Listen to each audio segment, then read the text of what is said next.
Yes, Prabhuji. I think now it's fine.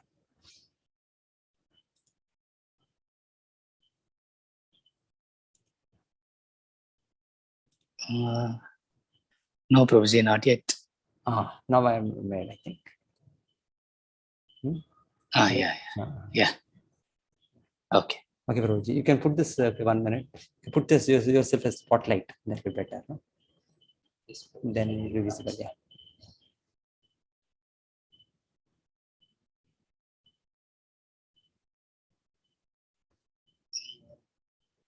No, Prabhuji, not yet. No. I made you the host. You can make yourself spotlight. Yeah. You can make yourself. Okay. Because I've already given the host. Put this 1 minute. Put this yourself as spotlight. That will be better. Then it will be visible. It is repeating itself, Prabhuji. No. I had put that YouTube, so that I repeated. I can share the screen. You can share the screen and you can put yourself on spotlight. So that you'll be visible. Otherwise, you'll not be visible. Okay. Yeah. So welcome all devotees. Today, Suhas Prabhu will be taking class. Hare Krishna. I'll leave Prabhuji. Okay, Prabhuji. Thank you. Hare Krishna. Hare Krishna. Hare Krishna. Hare Krishna.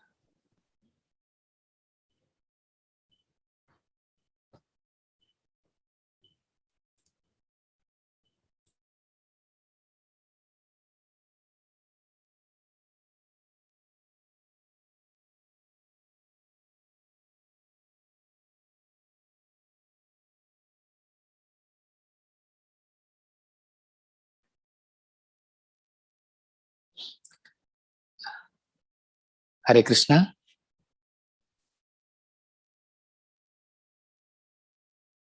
Hare Krishna.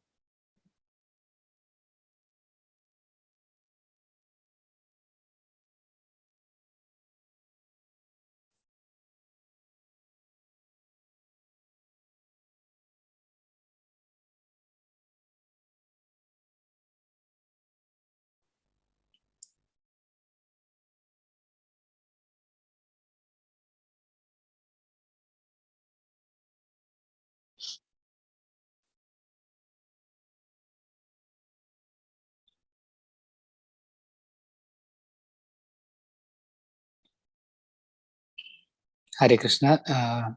Can we start?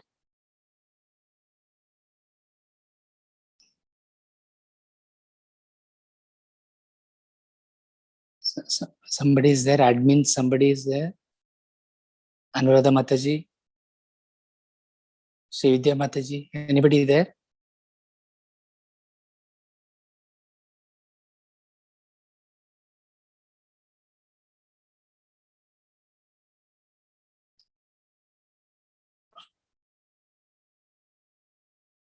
Am I audible, Prabhuji?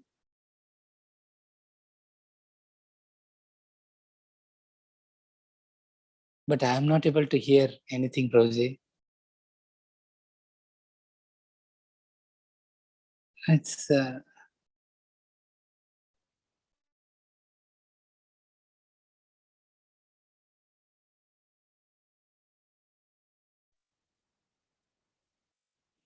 Prabhuji, I'm not able to hear anything from you. Oh, everybody is muted. Everybody is muted. That's why everybody is muted. Okay. You're not able to hear. And admins have not come, I think, or they missed it. Yeah. I'm not able to find. Okay. Yeah, but you're audible otherwise. Okay. 9:05 will start, I think. Yeah. Okay. This will again make you the host. So I reclaimed it. I'll give you again. You want me to make it? They can unmute themselves. No. Okay, Prabhuji. Okay. They make it like that. No, but that takes some. Yeah. Yeah. Okay. No. It's okay. Let them be muted. I think. Yeah. I will manage. Yeah, you can manage it. I'll give you the host. You can manage. Yeah.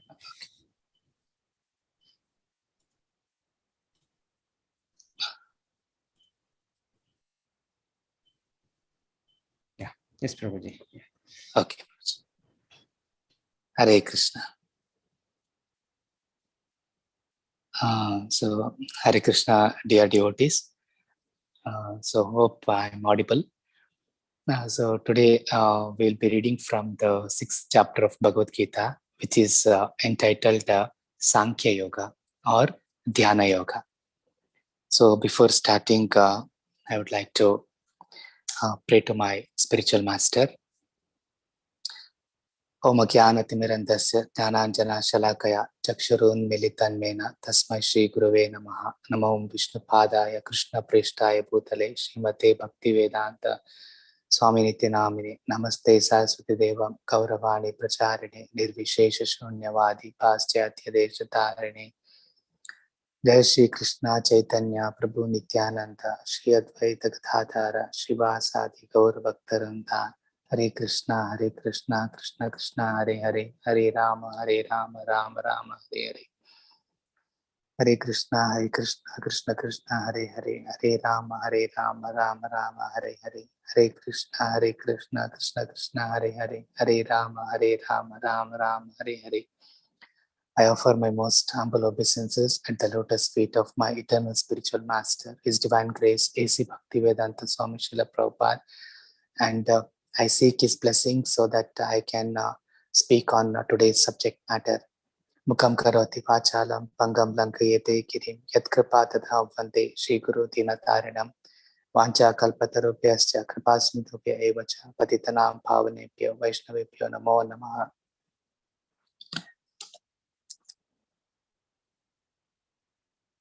I'm just sharing my screen.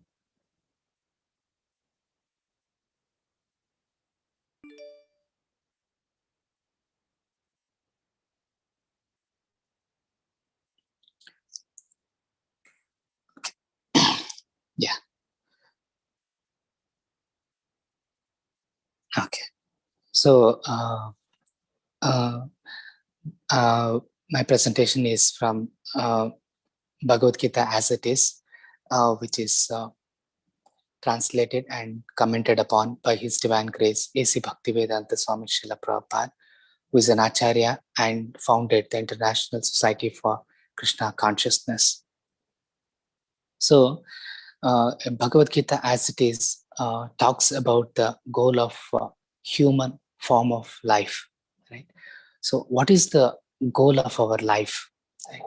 So we may have varieties of goals in our life. Somebody wants to be very good professionally. Somebody wants to be very good academically. Somebody wants to be financially better off. So all these things are actually not the goal of life. So in fact, the only goal of life is to re-establish our lost relationship with Krishna. And therefore, Krishna speaks this Bhagavad Gita. So Janmadi Yasya Etaha. So Krishna answers that question, which the man is pondering over millions of years. What is my origin? So the origin of everybody, the trillions and trillions of living entities in the cosmic manifestations, which are in the 8,400,000 species. The father of everybody is Krishna. So how to re-establish our relationship with Krishna is the subject matter of Bhagavad Gita. So in the chapters 3rd and 5th, Krishna talks about Karma Yoga. The establishing relation is, it means yoga, establishing an yoga with Krishna. Yoga meaning connection. So when we establish connection with Krishna through our senses, it is called Karma Yoga. So when we establish our relationship with Krishna through our mind, that is called Dhyana Yoga. When we establish ourselves, that is in our constitutional position as a spirit soul, and when we establish our relation with Krishna, that is called Bhakti Yoga. So specifically here, 6th chapter, Krishna is talking about how are we going to establish our relation with Krishna through mind, that is Dhyana Yoga. So This particular chapter we'll be studying under 4 headings. One is whether the mind is our enemy or our friend. Dhyana yoga or the meditation is done through our mind. So whether our mind is our friend or an enemy, that is the first portion. In the second portion, Krishna is going to enumerate the process of meditation, specifically Ashtanga Yoga. And in the third portion, Krishna is going to enumerate what happens for an unsuccessful meditator. And the fourth portion is a very important portion of this chapter, where Krishna gives his final opinion as to which is the highest yoga practice. Okay, so yeah. So we have studied the Karma Yoga, more specifically the Nishkama Karma Yoga in the chapter 5, where one works as an obligatory duty and without desiring the fruits of his action and tries to sacrifice it for Krishna. This is called Nishkama Karma Yoga.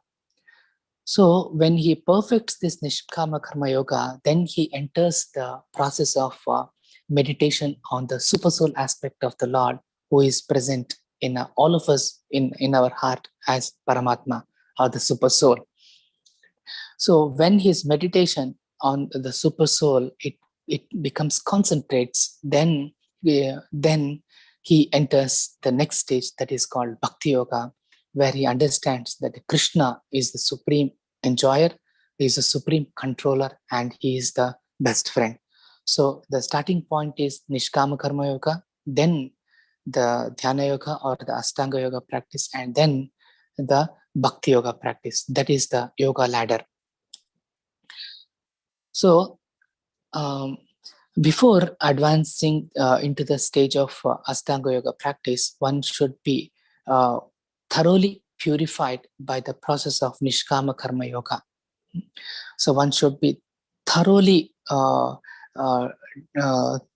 free from the sense gratification process, extravagant sense gratificatory processes, right?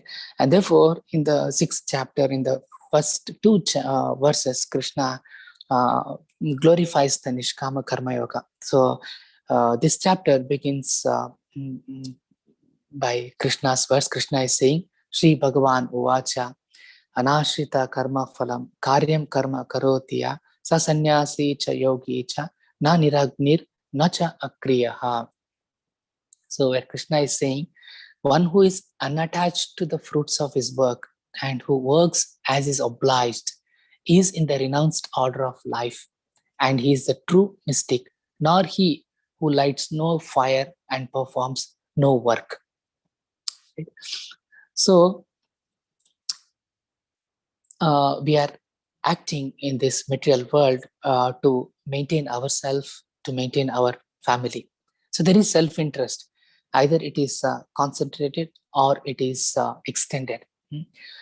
So, but the criteria for the perfection of life is to act in Krishna consciousness, because we are the part and parcel of Krishna, and therefore, the part and parcel can never become equal to the whole. It's an axiomatic truth. So therefore, the duty of the part and parcel is to serve the whole. That we are doing all the time, right? For example, the legs are taking us to our office. The hands are typing on the computer. The intelligence is working. But at the end of the day, we are all of us are putting the food to the mouth, into the stomach, right?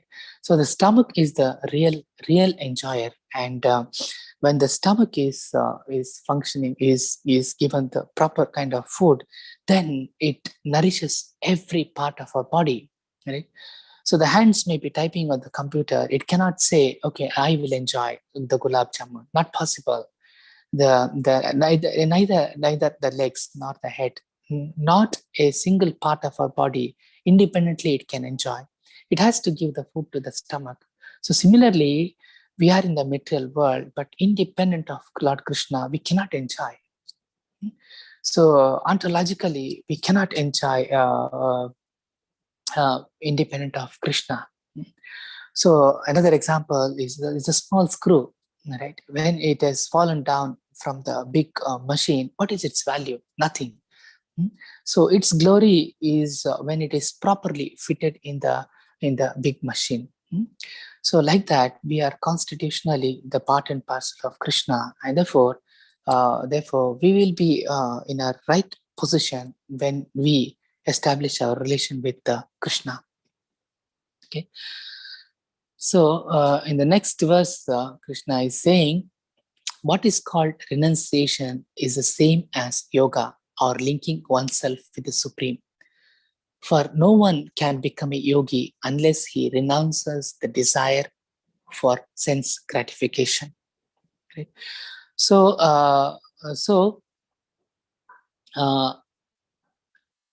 both the end point of both processes, right? Either renunciation or the Nishkama Karma Yoga, they are the same. End point is the same. But if one prematurely renounces the material world and takes to the process of sannyas, then still he will have desire for sense gratification in the heart, and he will not achieve the perfection. Right? So one who has no information of the Supreme Personality of Godhead Sri Krishna, he must be engaged in the self-satisfaction process, because the soul is eternally active. There is no point that the soul is never inactive. It's always active. So if the soul is not active in Krishna consciousness, it has to be active in the material consciousness. Right? So only when we act in Krishna consciousness, we will say Krishna is happy, and therefore we also become happy. So the chief difference between the renunciation and the Nishkama Karma Yoga is that in sannyas, that means renunciation, one is restraining the senses by force. But in the Nishkama Karma Yoga, one is engaging the senses in the service of Krishna. So the senses, the mind cannot be controlled. That is the requirement of renunciation. That's the requirement of dhyana process. That's not possible. So the Nishkama Karma Yoga process or the Bhakti Yoga process is easily achieved because the senses and the mind are regulated. So now we will go to the Ashtanga Yoga practice. In the third verse, third and fourth verse, Krishna says 2 levels of Ashtanga Yoga practice. The starting level of Ashtanga Yoga practice is the Yoga Ruruksha stage, that is the beginning. So where one does not renounce his work or Nishkama Karma Yoga process, he practices the 4 beginning stages of Ashtanga Yoga practice along with his Nishkama Karma Yoga. Right? So because when the Nishkama Karma Yoga is regularly practiced, one gradually purifies in the heart the material desire to dominate, the material desire to enjoy, the material desire to control. It goes off as one practices Nishkama Karma Yoga, and then he becomes ready for the next process. That's Ashtanga Yoga. So while practicing Nishkama Karma Yoga, he has to practice the first 4 stages of Ashtanga Yoga practice, and when he is completely convinced about Krishna and about the futility of working in this material world, then he is ready for the next stage of Ashtanga Yoga practice. So Ashta means 8, and Anga means the limbs. So there are 8 limbs of Ashtanga Yoga practice. They are Yama, Niyama, Asana, Pranayama, Pratyahara, Dharana, Dhyana, Samadhi. So Yama meaning the social disciplines like non-violence, truthfulness, non-stealing, being celibate, non-possessive. And niyama means personal disciplines. And asana means the bodily, different bodily postures. And pranayama means the controlling the breath. Okay, so when one is completely purified of the material desires, then only he has to give up his karma, and then enter into the steady state of meditation, which is called yoga rudha stage. Yoga ruruksha is the beginning, and then next is yoga rudha stage. It is an advanced stage of Ashtanga yoga practice. So this requires the mind control and detachment from the sense objects. And therefore, Krishna explains the importance of mind control in this chapter. So it's a beautiful verse where Krishna is saying, Udaret atmana atmanam na atmanam avasadayet atmaivi atmano bandhur atmayeva ripur atmanaha. So a man must elevate himself by his own mind, not degrade himself. The mind is the friend of all conditioned soul and his enemy also. So mind is both atmayeva vipur atmana. Atma bandhur. Bandhu, it's a friend, and ripu. Ripu means enemy. So just like example is given, it's a car. So car is a friend or enemy? It depends. If the person knows how to drive, then the car is his friend. If the person doesn't know how to drive, then car is enemy. Similarly, mind is a vehicle for the soul. And if we know how to drive with the mind, then mind becomes our enemy. We can get liberated. If we do not know how to drive, and we are running after the mind, then it is our enemy. So mind is the most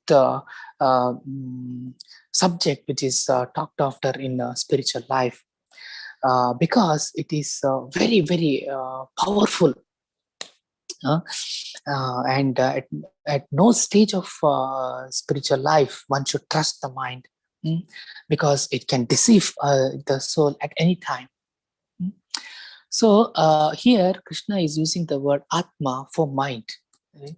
So this Atma can be used for body, it can be used to denote the mind, it can be used to denote the soul. Right? So depending on what is the level of consciousness the Jivatma is. So in this particular context, Atma meaning Krishna is using it for mind. So in this material world, we are subjected to the influence of the mind and senses, right? So the mind is like the symbol generator. It goes on and on and on, manufacturing the desires, right? And we go on and on to fulfill that desire since time immemorial. So to the trillions and trillions of years, we are in the material world, completely entrapped by the mind, and we are going on. Sometimes in the Brahma planet, and sometimes in the hellish planets, like that, like the roller coaster, we are going up and down. So this is a very sudurlabam bahusambhavante. It's very, very awesome. It's a very an opportunistic moment to change our life by reading and practicing this Bhagavad Gita as it is. We can make the complete solution to all the problems of life. Right? So mind should be trained in such a way that it is not attracted by the glitter of the material nature. So if the mind is absorbed in the sense objects, then we will be bonded to this material world. But the same mind, if it is absorbed in Krishna, then it can give us liberation. So we should carefully contemplate on this, and we should reflect upon this very repeatedly and understand what kind of happiness I am getting in this material world by associating with the mind. Right? Even the so-called happiness, let us say we have so-called happiness, but still, what is the quality of that happiness? It is flickering and it is very, very superficial. Right? So we enjoyed our graduation day That's gone. 1 or 2 days, 1 year, maximum 1 year. That's it. That's finished. We can never enjoy that moment again, right? We all enjoyed our first job, first car. That's all gone, right? So it's flickering. The temporary nature of this material world we should understand, right? So, and also we are achieve same kind of happiness you see, repeatedly wanting, but it is not we are not satisfied because constitutionally we are the part and parcel of Krishna, and our nature of happiness, our quality of happiness, and our source of happiness is different from matter. So as long as the mind remains an unconquerable enemy, we have to serve the dictation of the mind, like the lust, anger, avarice, and illusion. So when the mind is conquered, then we can then abide by the order of the Lord, right? So very simple process. Atashri Krishna namadi na bhavit krayam indrehi sevan mukhehi jivathav. So so to absorb ourselves in Krishna, we have to know Krishna. So how we can know Krishna is by serving Krishna, right? So in the material world, first we get the knowledge and then the job. But in spiritual life, it's different. First you have to do the job, then we get the knowledge. So first we have to do the service, right? And what is that service? It's a very peculiar service, that peculiar kind of job that we have to do in Krishna consciousness, and that is through the tongue, Jivada, Sevan Mukhehi Jivada. So the tongue has to do two jobs in Krishna consciousness. One is vibrating the names of Krishna, Hare Krishna, Krishna Krishna, Hare Rama, Rama Rama, Hare Hare. That's all one has to do. Just vibrate these three names, Hare, Krishna, and Rama. So then there are processes. There many processes will be revealed in the heart as to what is the next step. And one is the vibrating of names of Krishna, and second one is tasting Krishna prasadam. So the tongue is is very difficult to control. It wants to taste everything, right? But if one is determined, okay, I will, whatever is, it's very simple. Everybody will cook at home. It's very simple. We can offer it to Krishna, and then we can consume it as prasadam. So by only these two simple processes, one can conquer the mind. So by these two simple processes, mind becomes regulated and it becomes our friend. So there are many effects of uncontrolled mind. So I don't have to go through, all of us know. So then at some point of time, it crosses the limit, and so many disturbances.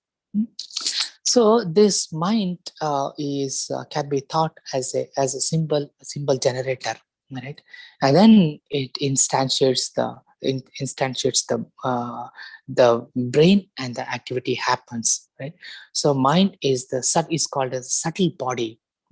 It works through the gross body. It impels the gross body to work according to its dictation. Right? So mind is a storage of our thoughts, our emotions, our desires, and our experiences of the past life. Right? And it collects the data from the five sense knowledge acquiring senses. It processes, and it compels the intelligence to sanction its desires, and then the activity is done. So this is a very nice analogy which is given in Padma Puran, where it is said. One second. Yeah. So the mind is the reins which control which is the head of these five senses, and this mind is supposed to be controlled by the intelligence. But sometimes the mind, all the time, the mind overpowers the intelligence. Just like we have immunity in our body, But sometimes the virus goes and it suppresses the innate immunity and causes the infection. So mind is like that, and the soul is the passive passenger who is seated in this body, which is like the chariot. And it has given its power of attorney to the mind, and we are affected by the dictations of the mind. So having talked about mind, Krishna in the next 3 verses talks about the symptoms of a person who has controlled the mind. So the controlling the mind is the highest stage of yoga practice, and that is called as the Yoga Rudha stage. So Yoga Ruruksha is the beginning, and Yoga Rudha stage is the highest culmination of yoga practice. So very beautifully describing, Krishna describes Jitatmana prashantasya paramatma samahitha shitoshna sukha dukkeshu tatamana apamana yo. For one who has conquered the mind, the super soul is already reached, for he has attained tranquility. To such a man, happiness and distress, heat and cold, honor and dishonor are the same. Then he says, a person is said to be established in self-realization and is called a yogi when he is fully satisfied by the virtue of acquired knowledge and realizations. Such a person is situated in transcendence and is self-controlled. He sees everything, whether it be pebbles, stones, or gold, as the same. And then one step ahead, Krishna says, a person is said to be still further advanced when he regards all the honest, well-wisher, friends and enemies, the envious, the pious, the sinner, and those who are indifferent and impartial, with an equal mind. So these are the symptoms of a self-controlled person. And in the photograph, you can see our spiritual master, His Divine Grace, A.C. Bhaktivedanta Swami Srila Prabhupada, who exhibited all these qualities of a person who was in the highest stage of yoga practice. So actually, we are all intended to be dictated by the Paramatma, who is sitting in the region of the heart. Actually, Paramatma dictates, but then because of this mind, we are unable to hear the Paramatma. So this mind is misled by the external illusory energy, and only when we turn ourselves to the superior nature, Krishna, and then follow the superior authority, Krishna, then the mind really calms down. The mind calms down and the senses are numb. At that time, then we can take the instruction from Krishna and perfect our life. So that is about the mind and the symptoms of a person who has controlled the mind. So in the next portion, Krishna is going to step by step describe the Ashtanga yoga practice. That's in verse number 10. So Krishna is saying, a transcendentalist should always try to concentrate his mind on the Supreme Self. He should live alone in a secluded place and should always carefully control his mind. He should be free from desires and feelings of possessiveness, right? So these are the requirements of Ashtanga yoga practice, that he should go to a secluded place and control the mind. He should be free from desires and feelings of possessiveness, right? So you should always think of Krishna and never forget even for a single moment, right? So how is it possible in this age of which we are living, the seclusions? How is it possible, and how to avoid disturbances from external objects? It is not at all conducive in this age which we are living. So Prabhupada in the purport points out to another alternative for this Ashtanga yoga practice, that is the Bhakti yoga, directly engaging in the service of the Lord. So the precautions and the perfections which are required for the Ashtanga yoga practice are easily achieved in Krishna consciousness. So Krishna consciousness is so easy that even a 2-year-old or 3-year-old child can practice this process. So you would have visited our ISKCON temple, and you would seen small kids doing kirtans. They play kartals, and some kids play mridangam. So one time, 1970, I think, where Prabhupada was doing a pandal program in Bombay. So the first couple in ISKCON, Sham Sundar Prabhuji and Malti Mataji, they had a child called Saraswati. She was just 3 years old, and she used to go to people in Bombay and ask, "Do you know Krishna?" So, see, out of affection, they would say, "No, I don't know Krishna." And then she would say, "Krishna, you don't know Krishna? Krishna is the supreme personality of Godhead." Prabhupada noted this point and said, "See, that is called preaching." So even a 3-year-old kid can practice his bhakti yoga process.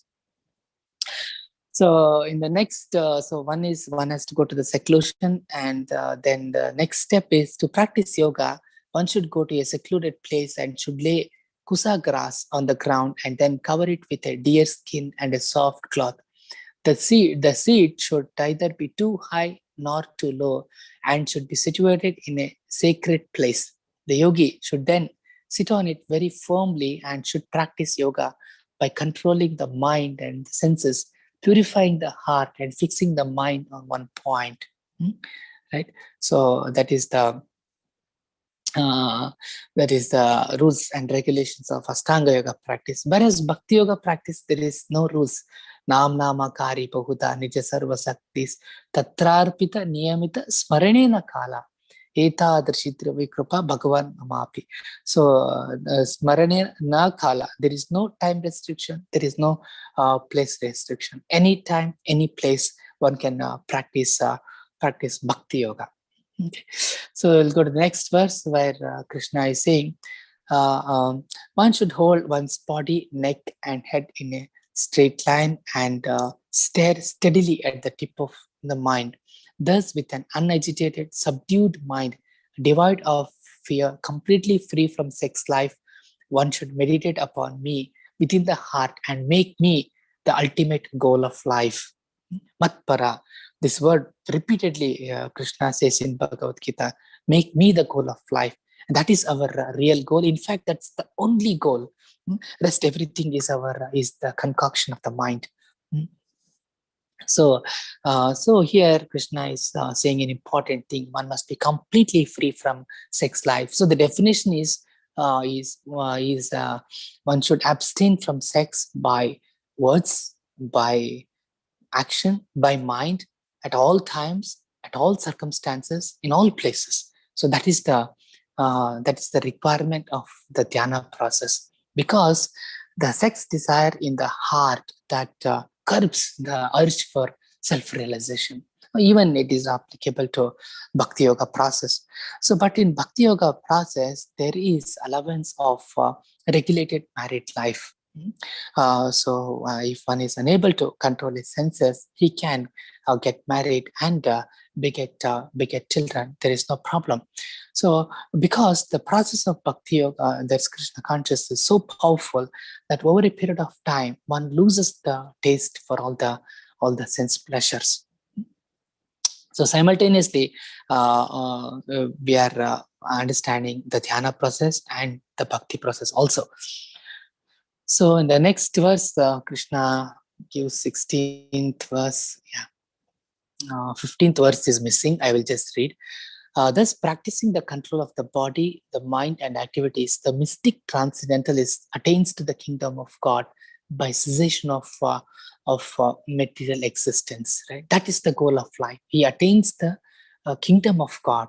Right. So nowadays, the yoga practice is limited to the weight loss or improvement of health. No, the real yoga practice is to control the body, mind, activity, and achieve the abode of Lord Krishna. And so nowadays only the asanas are practiced with respect to yoga. But as we have seen, Ashtanga yoga, there are 8 processes of yoga process.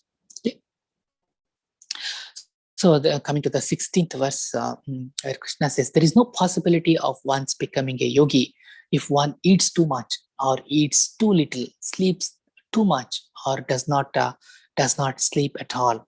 So Krishna is saying is a regulation of eating and sleeping. So we have studied in third chapter, Bunjate tu agam papam, ye pachanti atma karanat. Krishna says that third chapter. Anyone who eats for sense pleasure or cooks for himself, not offering the food to Krishna, he eats only the sin. So it is not the question of vegetarianism or non-vegetarianism. Both are bad. The point is to offer the food to Krishna and then eat. So in ISKCON, we don't practice vegetarianism, we practice Krishnatarianism. That means whatever Krishna is eating, we are eating. Right? So this is the what we eat is called prasadam. Prasadam meaning it is the sanctified food. So it's very simple process. Whatever Krishna is going to say in 9th chapter, patram pushpam phalam toyam yome bhakta praichati. So whatever you cook in the category of vegetables, fruits, flowers, milk, you offer it to me and then have. Right? So, so that is the regulation. Next verse will go. Krishna is saying it's a very nice verse. Yuktahara viharasya yukta chaitasya karmasu yukta swapna avabhodasya yoga bhavati dukkha. He who is temperate in the habits of eating, sleeping, working, and recreation can mitigate all material pains by practicing the yoga system. So Krishna is saying to avoid the extravagance in the process of eating, sleeping, mating, which are the demands of the body, right? Because they block the advancement in the practice of yoga. So as far as the eating is concerned, it can be very easily regulated if one is practiced to accept prasadam. Right? So one should not think that, okay, there are so many rules and regulations. Not at all. So you just have to practice and then you feel the joy. The joy of Krishna consciousness is above all the mundane pleasures. So the whole process of Krishna consciousness is simply recreation. Right? We chant and that is so much enlivening our heart. And then we dance in front of the deities and then we take sumptuous Krishna prasadam.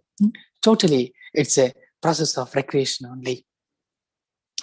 So then now having described the process of steps of yoga practice and rules and regulations of yoga practice, now Krishna says what is the perfection of yoga practice.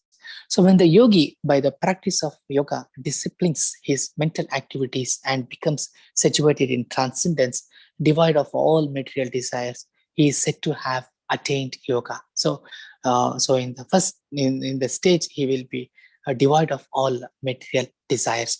And then next verse Krishna says, as a lamp in a windless place does not waver, so the transcendentalist whose mind is controlled remains always steady in his meditation on the transcendent self.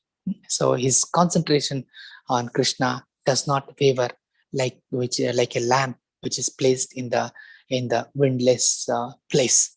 Okay, and now what is his realization? It's a very nice verse. So I will just read the translation. So the stage of perfection is called the transcendence or the samadhi, when one's mind is completely restrained from material mental activities by the process of yoga.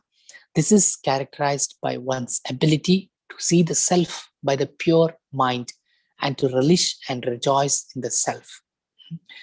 In that joyous state, one is situated in the boundless transcendental happiness and enjoys himself through the transcendental senses. Established thus, one never departs from the truth, and upon gaining this, he thinks there is no greater gain. Being situated in such a position, one is never shaken, even in the midst of greatest difficulty. This indeed is the actual freedom from all miseries arising from the material contact. That is the perfection of yoga practice. One should never think that the spiritual life is boring, it is dry. No, spiritual life is full of joy. You just have to remove these unwanted desires from the mind. Just you can experience yourself being so light. So, and the first incentive that Krishna gives as soon as we enter the spiritual life is that joy in the heart. So I request all of you to take this Krishna conscious process, and really you can enjoy the life of Krishna consciousness. So we'll go further. Another 15 minutes, I will finish. So Krishna is saying one should be nischaya, one should be determined. One should engage oneself in the practice of yoga with undeviating determination and faith. One should abandon without exception all material desires born of false ego, and thus control all senses on all sides by the mind. So this mind control is mechanically not possible by the process of Ashtanga yoga practice, because it's a simple generator. So I was reading in one Bauddha Tripitaka, it is said with the blink of an eye, the mind can think of 17 trillion tangible ideas. That's the power of a mind. How can we control such a mind that we are going to study later on? So we can very nicely regulate the mind in Krishna consciousness. So the three things are required. One is one must be determined. One must understand what is my real goal of life. Then one must patiently execute this Krishna consciousness with great perseverance. And success is sure for the rigid practitioner. Don't have to doubt about the success. Then next 25th verse, Krishna is saying, gradually, step by step, with full conviction, one should become situated in trance by means of intelligence, and thus the mind should be fixed on the self alone and should think nothing else. Atma samstham manakritva. The mind should be fixed on the self alone.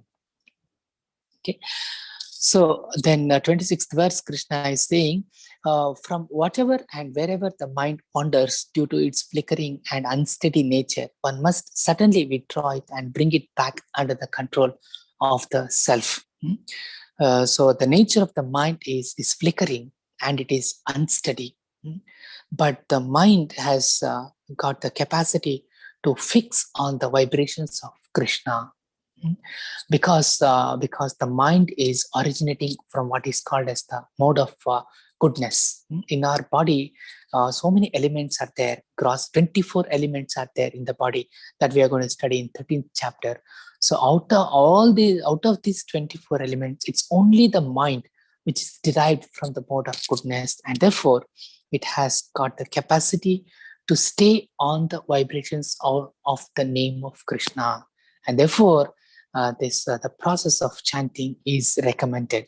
Chanting the Hare Krishna mantra, Hare Krishna, Krishna Krishna, Hare Hare, Hare Rama, Rama Rama, Hare Hare. Over a period of time, depending on our sincerity, we can fix our mind on the names of Krishna, and then it will not wander.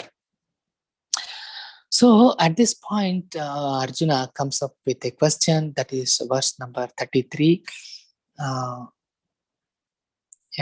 So Arjuna is saying, my dear Krishna, the system of yoga which you have summarized appears impractical and unendurable to me, for the mind is restless and unsteady. And then further he says, Chanchalahi mana Krishna pramadi balavadridam tasyaham nigraham manye vayureva sudushkaram. For the mind is qualifying the mind by 4 adjectives. For the mind is restless, turbulent, obstinate, and very strong. Who is saying this? Arjuna is saying, my dear Krishna, and to subdue it, it seems to be more difficult than controlling the mind. So So the difficult process of the mode of living, the mode of eating, the mode of selecting the place, the detachment, they're all it seems very difficult. And also the controlling the mind all seem very difficult for Arjuna.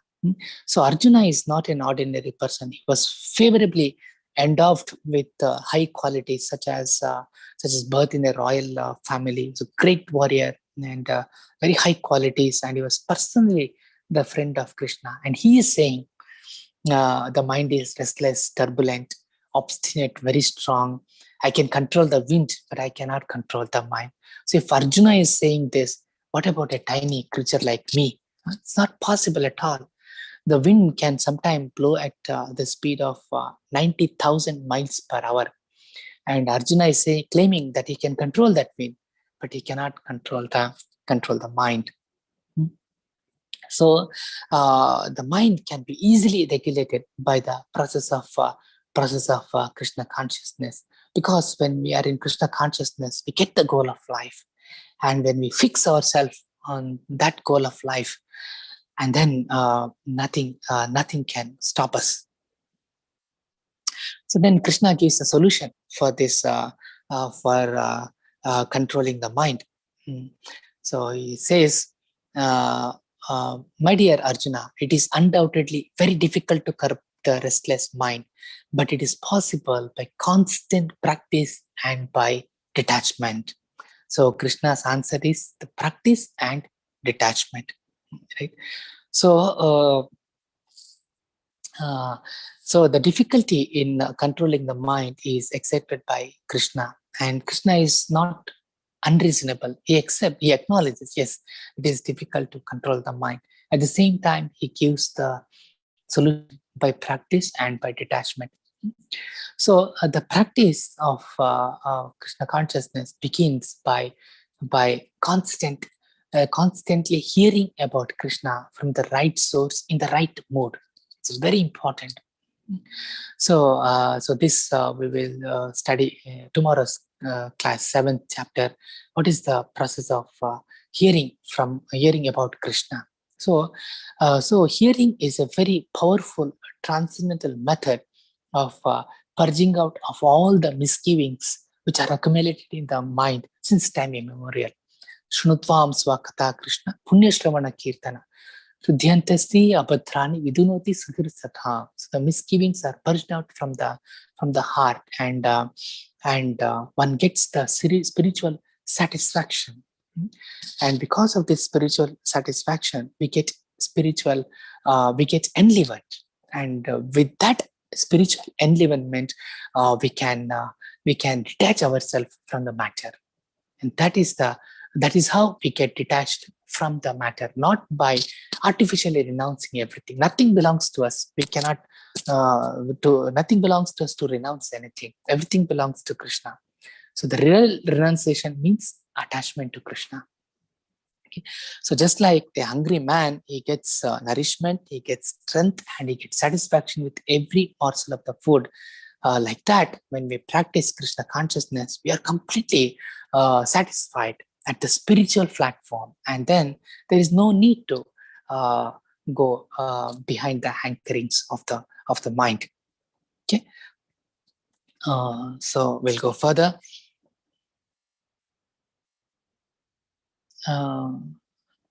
So 36th verse, Krishna is saying the mind control is a must for yoga practice. For one whose mind is unbridled, self-realization is difficult work. But he whose mind is controlled and who strives by the right means is assured of success. That is my opinion. So success is sure for the rigid practitioner. So another 5 minutes, we'll go a little faster. Okay. So now Arjuna is asking a very important question in the third portion. Arjuna is asking, what is the destination of a man of faith who does not persevere, who in the beginning takes to the process of self-realization, but who later desists due to worldly mindedness, and thus does not attain the perfection in mysticism? So his question is, what happens if somebody who practices yoga but falls down, right? So what is his destination? That is his question. And Krishna's answer is in the 40th verse. Krishna says, my dear Arjuna, a transcendentalist engaged in the auspicious activity does not meet with destruction either in this world or in the spiritual world. One who does good, my friend, is never overcome by evil. So, second chapter also Krishna has said, Solpamapyasya dharmasya traite mahato bhayat. Even a little endeavor in the process of Krishna consciousness, one is saved from the greatest fearful situation of life. So there can be two kinds of unfortunate unsuccessful yogis. One who has practiced yoga for a long time and then he has given up, or one who has practiced yoga for a short time and then given up. So what is their destination? That Krishna is going to say.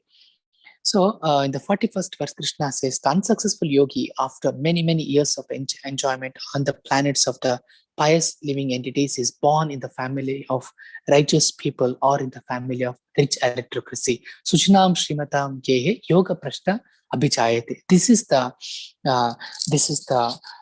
fate of the yogi who falls after a short practice.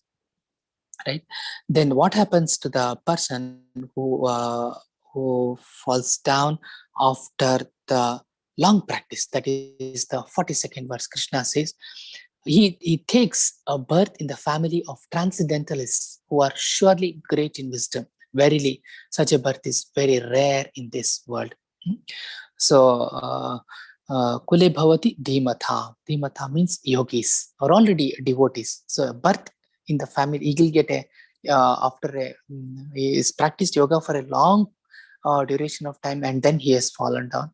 But then in the next life, Krishna will give him a birth in the family of devotees, so that from the beginning of life, he has an impetus to practice Krishna consciousness. Okay. On taking such a birth, he revives the divine consciousness of his previous life and he tries to make further progress in order to achieve the complete success. So Krishna gives another chance for that unsuccessful yogi to fulfill his path of perfection. So then next, we'll skip this. Yeah. Now in this portion, this is the last concluding verse where Krishna is giving his final verdict. So far in the third and fifth chapter, third chapter Krishna describes Karma Yoga. Fourth chapter Krishna describes Jnana Yoga. Fifth chapter Krishna describes Nishkama Karma Yoga. Sixth chapter Krishna describes Dhyana Yoga. Right?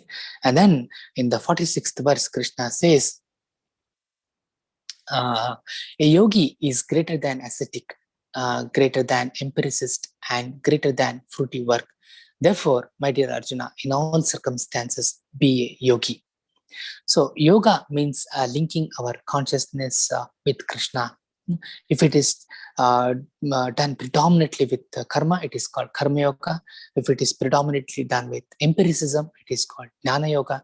If it is done by meditation, it is called Ashtanga Yoga. And if it is done by devotional service, it is called Bhakti Yoga. Right? So the asceticism with knowledge of the self is imperfect.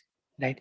So the yogi is understood that he is not the Ashtanga Yoga practitioner. He's understood that he is not the body, he's the soul. And he's also understood that Paramatma is sitting in my heart beside me. But still, he doesn't have the knowledge of the Supreme Personality of Godhead, Krishna. And therefore, he's still imperfect. Right? So the empiric knowledge, the jnana, plain jnana yoga, without surrender to Krishna is also imperfect. And the fruitive actions without Krishna consciousness is waste of time. And therefore, Krishna is very nicely saying here, a yogi is greater than ascetic and greater than empiricist and greater than fruitive worker.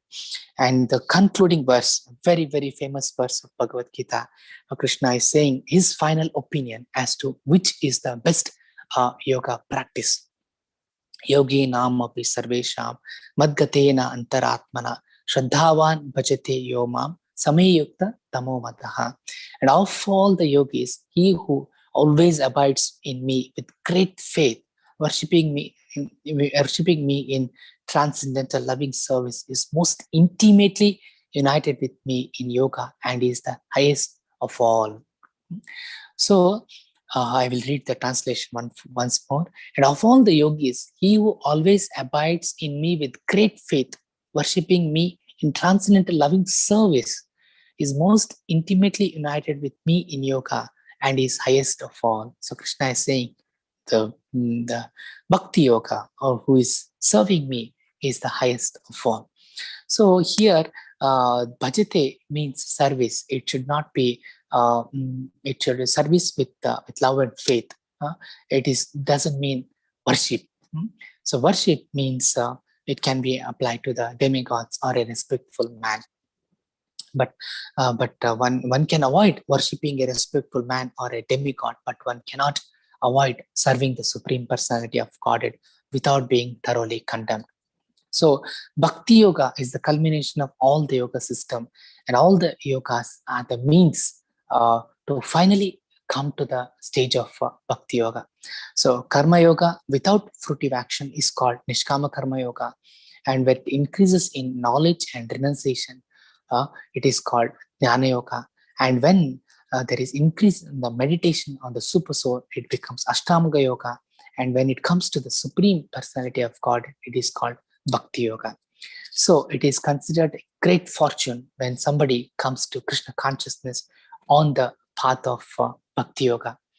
So one must develop that conviction, that determination, and that enthusiasm to rigidly practice this Bhakti Yoga to reach the highest perfection of life. And how one can get the Bhakti Yoga, that Prabhupada beautifully describes in the last portion of the purport. So I will just read for you. Prabhupada is saying, this stage of highest perfection in yoga can be attained only by Bhakti Yoga, as is confirmed in all the Vedic literature. So how one can get Bhakti is confirmed in all the Vedic literature in the following verse. Yasya deve para bhakti yatha devi tata gurau tasyete katitahi arte prakashante mahatmanaha. So one cannot automatically develop this bhakti for Krishna. Not possible.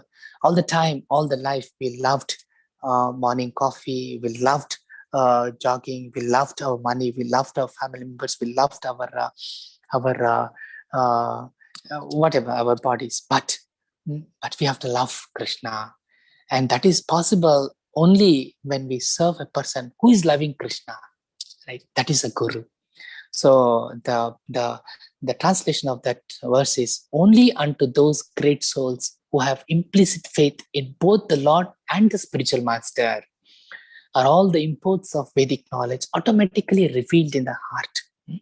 That is the beauty. So to practice bhakti, one must have faith both in the Lord and the spiritual master, who is coming in the disciplic succession, who is a bona fide spiritual master. So when we accept his when we give service to him, then we develop bhakti for Krishna, and that is the highest goal of life. So to just recapitulate the first portion, with Krishna told us whether the mind, how the mind can be both friend and enemy, just like the car, it can be friend and enemy. In the next portion, Krishna enumerated the steps of Ashtanga Yoga practice. In the third portion, Krishna said, what is the fate of the unsuccessful yogi who has practiced the yoga for a long time and who has not practiced the yoga for a long time. And in the last portion, Krishna gave his conclusion that that Bhakti Yoga is the highest of all. So there we finish here, and so if there are any questions or comments, we can take. Hare Krishna.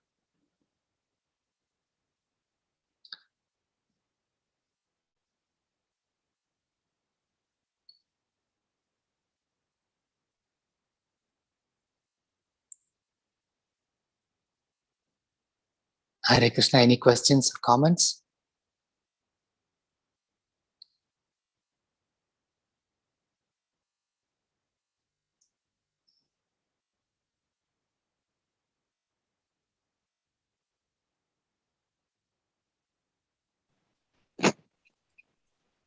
No questions, no comments. Prabhuji, Hare Krishna, Prabhuji. Hare Krishna, Radha Yeah, Mataji, tell me. Yeah, Yes, sorry yes. for being late. Actually, Murli Prabhuji is supposed to post today, but I think No he problem. stuck somewhere, so he did not join.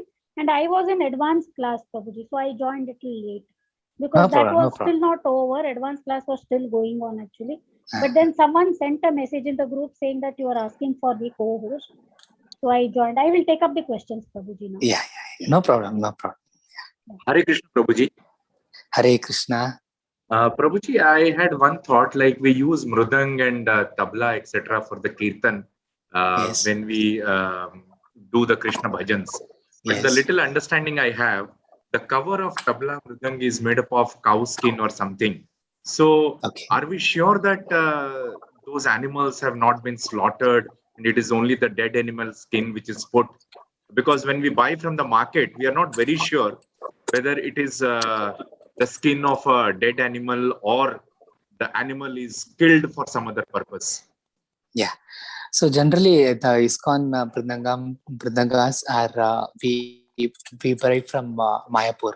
Okay, that is the ISKCON headquarters, and there we are very sure that the skin has been taken only when the animal has given up the life, not otherwise. Okay. Okay, right. And Thank then, you, Prabhuji. yeah, Hare Krishna.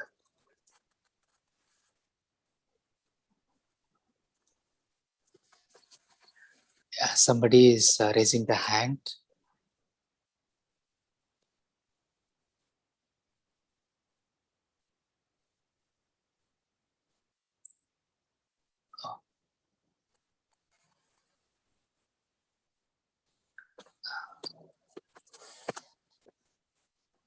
Anuradha Mataji, are you there? What Yes, happened? Prabhuji, I'm there. Can you make me the co-host, Prabhuji? Oh, yeah, sure.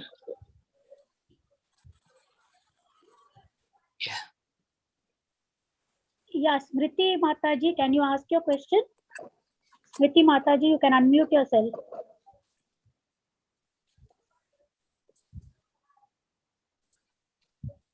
Chandramohan Prabhuji. Hare Krishna, Prabhuji. Hare Krishna. Hare Krishna, Prabhuji, Chandraman. People like us, who are so much into the Grihastha ashram in such a big way, we are trying to get into Krishna consciousness, but still, lot of times we are not able to dedicate and devote the time which we are actually supposed to do. We are left in compulsions of earning money, managing and balancing. I'm at times disturbed. So should I run after the money? Should I run after my day-to-day activities? Because I'm not able to actually give the quality time which I should give to Krishna. So how can you advise me that I find quality time to be given to Krishna? One. And two, I know a lot of people in Krishna consciousness, but whom should I approach as a guru? I'm not very sure about that. What was the second question? Like, how will I be able to get the right guru who can guide me into this path to the extent what I deserve? Yeah, so the Guru is only one, that is His Divine Grace, A.C. Bhaktivedanta Swami Srila Prabhupada. Okay, he is the preeminent Acharya of our International Society for Krishna Consciousness. In fact, he is the current Acharya and is the current link to the bona fide Sampradayas, which is starting from Krishna himself. Okay, so the Guru may not be present physically, right? So the Guru is a principle, right? So just like I am about 4,000 kilometers away from India, right? Still, I am able to communicate with you, right? So so it is possible materially. By the movement of electrons, we are able to communicate to each other, right? So if it is possible materially, why not spiritually, right? So the knowledge transmission through the spiritual is a super excellent process. Okay, so so you accept I think somebody's it's disturbing.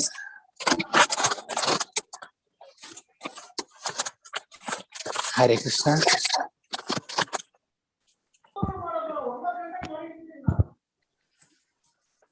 Yeah.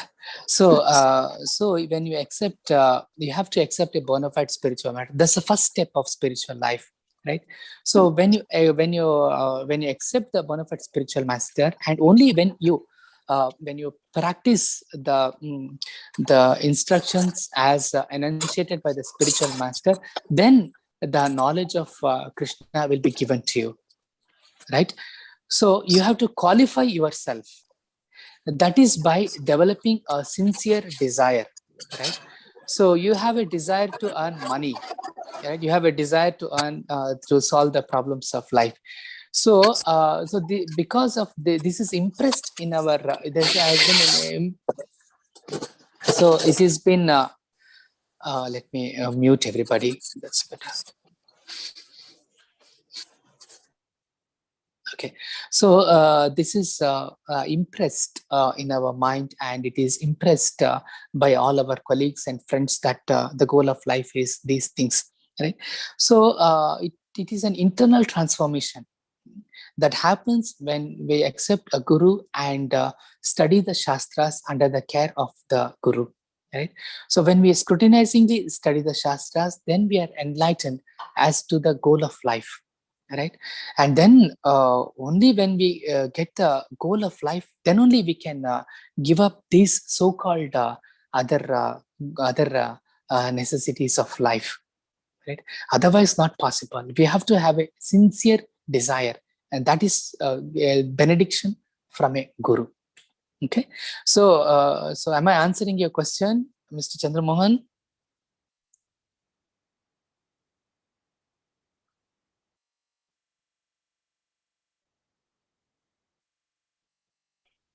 Mr. Chandramohan, are you there? Yes, I'm Chandramohan very Prabhuji. much there. So, Yeah. so Prabhuji, so my understanding is that I take Prabhupada as the spiritual guru, and Yes. I read the books, I follow his message, and then give my best. So there is no And necessity of a living no. disciple to be taken as a guru. No. That I didn't say that. I said you have to take Prabhupada as spiritual master, and also the association of devotees, right? So without association of devotees, it is not possible to progress in spiritual life, right? So Prabhuji, on our association is very much there. Association is very much there. But when I say, because the very reason that I'm watching this Bhagavad Gita class is I was referred by some devotee to attend this class. So I am in touch with devotees. I do interact with them. But I see being in touch with devotees and accepting somebody as a guru, I see there is some difference. Please correct me if I'm wrong. So being in the midst of devotees is great.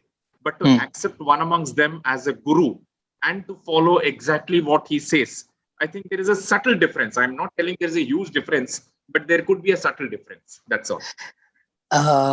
Yeah, see, the subtle point is there. The real well-wisher of all of us is His Divine Grace A.C. Bhaktivedanta Swami Srila Prabhupada, who can give us the ultimate benediction for us, right? So, and also the senior devotees are there who are above us, who are serving Prabhupada for a very, very long time, who have dedicated their life for the mission of Srila Prabhupada, right? We ought to also take the shelter of them, right? It is so in material life it is how to become a boss, but in spiritual life it is how to become a servant. Dasa anudasa, right? So it is in that the mood should be like that. We are serving our senior devotees like that. We are taking instructions from our senior devotees like that. So if we are not obeying our senior devotee, then how can we serve Prabhupada?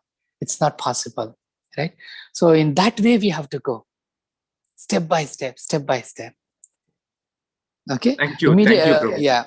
Am I answering your question, Prabhuji? Yes. You have. Yes. You have. Yeah. You cannot sideline somebody. Oh no, Prabhupada is my guru. You are nothing for me. Not like that. That is not the Vaishnava etiquette. everybody we have to serve. We have to have the blessings of everybody, because the spiritual life is not an easy life initially. Absolutely. Then once we have got a taste and once we are fixed on it, there is that automatically it proceeds. But to be on first, to get on the track, you must have blessings of everybody. Okay, Prabhuji, have Thank you so much. Hare Krishna. Hare Krishna. Prabhuji, there is a question in the chat. Yes. I will read that. Yeah. Yes.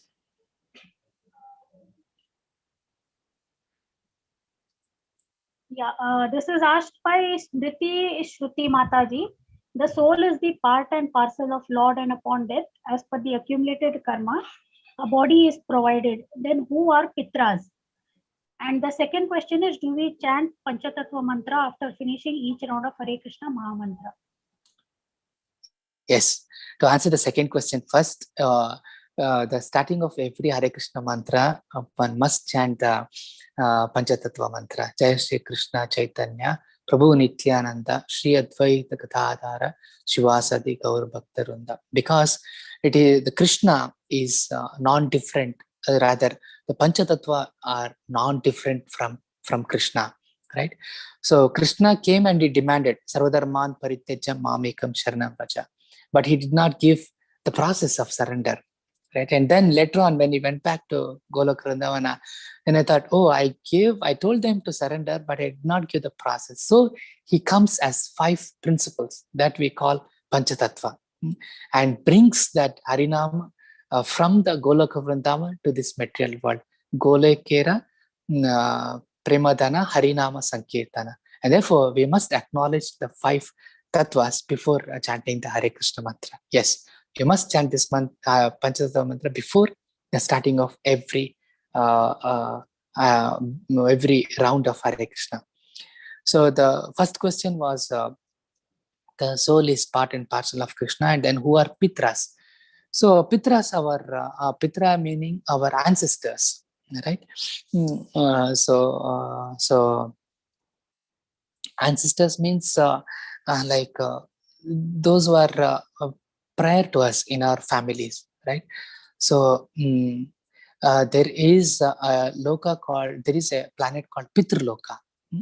So there is some kind of pious activity required to reach there, Pitraloka. So those ancestors who have reached that Pitraloka, they are called Pitras. Okay, am I answering your question? Mataji, are you there? She is there, Prabhuji, I think. Yeah, she said yes. Yeah. Yes. Okay. Then there is a question from Sunita Mataji. What is subconscious mind, Guruji, in spiritual terms? No, according to Vedanta philosophy, there is nothing called subconscious mind. We don't have terminology called subconscious mind. We have mind. We have subtle body, right, which is composed of the mind, intelligence, false ego, and uncontaminated consciousness. Right. So the Western philosophy, they talk about subconscious mind. We don't have that terminology. We have the mind, which is the subtle body. Okay. Sunita Mataji? Yeah, she said thank you. And I think the previous answer was not clear, it seems. Yes, she has mentioned the answer is not clear. Please unmute. Okay. Yeah, if there are any questions, we'll get back to her later on. If there are any questions. Yeah, there is one more question in the chat, Prabhuji. Yes. That is by Sanila Mataji. What is the best time to chant the Maha Mantra? Also, when we light diya for Krishna, is there any specific oil that we put in the diya? There is no time restriction to chant the names of Krishna. Namnamakari Bhuda Nija Sarva Saktis Tatrarpita Niyamita. I quoted this verse during the session, that there is no time restriction to chant the names of Krishna. Anytime, any circumstance, any place, one can chant the names of Krishna. However, Prabhupada says you must chant 24 hours, 24/7. Kirtaniya Sadahari. So, but that is the goal. So we have to get to that position. But in the beginning stage, we must try to chant the Hare Krishna mantra during Brahma Muhurta. That is 1.5 hours before the sunrise, right? So, so that is the time when we have gotten up from a good night's sleep and mind is calm. So there are so much of agitations in the mind, and one can hear the names of Krishna. So the point is to hear the names of Krishna. Vibration is one thing, and then hearing, that's most important thing. Hearing the mantra, and therefore the morning offers the best time to chant or most of the rounds in the morning. That's the best time, right? When you go to Sabji Mandi, if you go in the morning, you'll get the fresh from the farm. You'll get the vegetables. If you go in the afternoon, little bit okay, and if you go in the evening, it's all waste. So similarly, like that, when you get up in the morning, you're fresh. We chant good rounds, and midday, okay. And in the evenings, when you're tired, when you have so many other things to do, then we may not concentrate much. Okay? But when we advance, then any time is okay. Okay, was the answer okay? Whoever asked that question? Sanila Mataji. And second question was, what was the oil to be used? Oil, yeah. I'm not sure. I think in the temple they are using gingerly oil. So I think, I don't know the reason. So they're using gingerly oil in the temple. But best would be to use ghee. Of course, it's costly. But if at home, ghee should be okay. Temple, it is not practical. So that is my personal opinion. I'm not sure about whether it is authorized. Yeah, she has said she is not able to unmute, but she is okay with the answer. Okay. Thank you, Prabhi. Okay, Right. then we have one more question from Suprita Shrikant Mataji. Is our Yes. mind cause of rebirth, Prabhuji? Of course, the mind is the only cause for our rebirth, right? So it is like a vehicle which is carrying the soul from one body to another body, since time immemorial, right? So just like the buttermilk is there, we churn the buttermilk and the hard butter comes out. So similarly, the mind we agitate, and the gross body is produced. Right? Whatever the mentality, the strongest mentality we have in this life, the body is ready, matching to that mentality, and the mind at the end, the disintegration of the body carries the soul to that body, right? Yamyam vapi sparan loke tajantante kalayvram tam iti kaunteya sada sadbhava bhavita. In the 8th chapter, the subject matter is very elaborately described. So its mind is the cause. Yes. And then again, So mind, mind is the cause for the next body. So the next question should be, if I have, I can create my destiny as to the next body, then I should be able to create the best body, right? So the best body is the spiritual body. So with the same mind, we can disintegrate to a low form of life, or we can ascend ourselves to the highest form of life. That's the spiritual body. So that's another dimension of Krishna consciousness. We should aspire for that. Okay, she said okay. Next. Yeah, next is again Sunita Mataji is asking, Guruji, please share your words on intuition.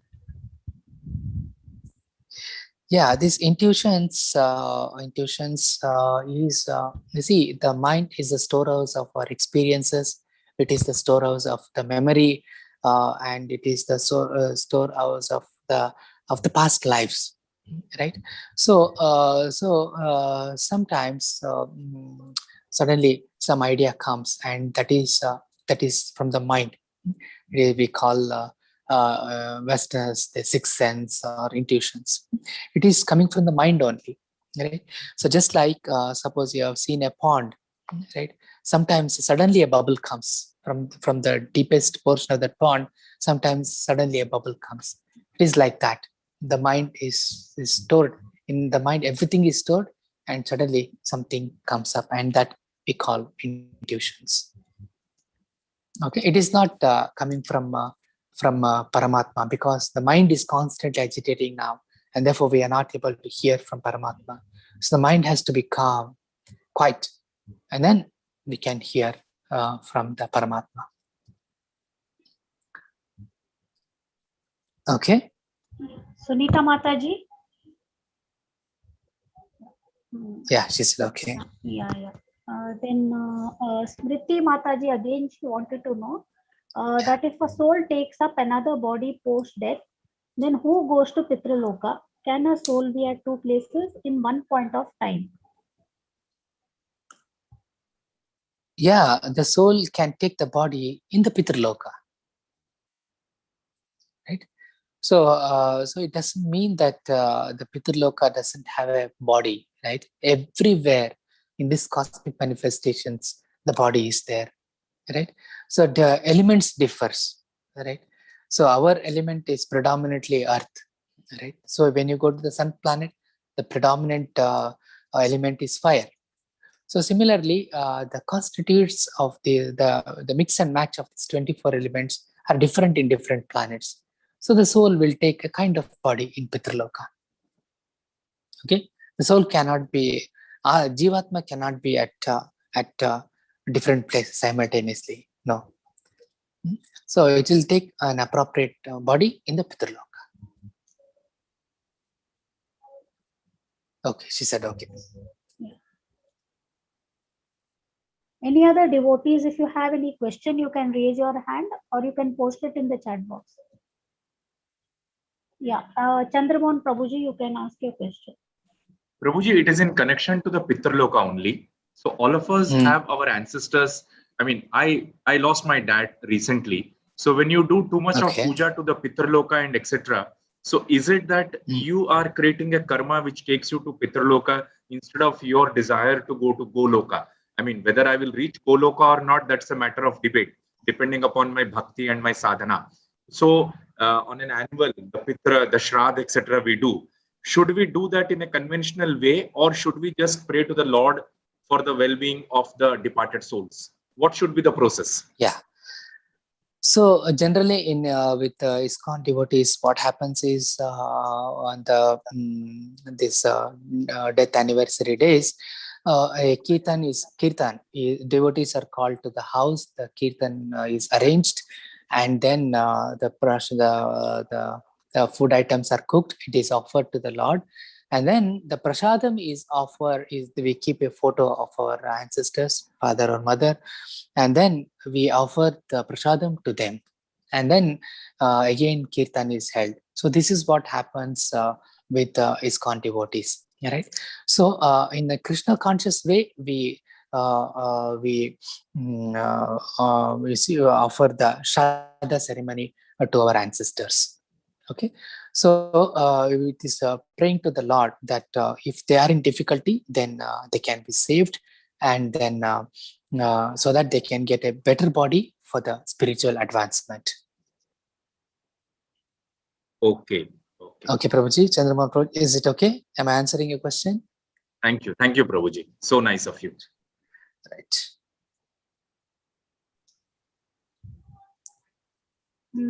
Prabhuji, there are no more raised hands nor questions in the chats, Prabhuji. Okay.